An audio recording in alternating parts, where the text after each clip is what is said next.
راولپنڈی عوامی مسلم لیگ کے سربراہ سابقہ وزیر داخلہ شیخ رشید احمد نے کہا ہے کہ معیشت تباہ کرنے والوں کے خلاف سیاسی اعلان جنگ کرتا ہوں، لال حویلی سے پیدل فیض آباد جاؤں گا۔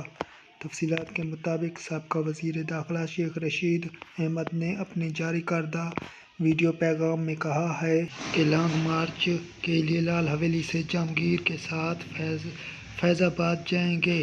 یہ جو وزیر داخلہ ڈرا اور دھمکا رہا ہے، یہ سن لے ہم آ رہے ہیں اور معیشت تباہ کرنے والوں کے لیے اعلان جنگ ہے۔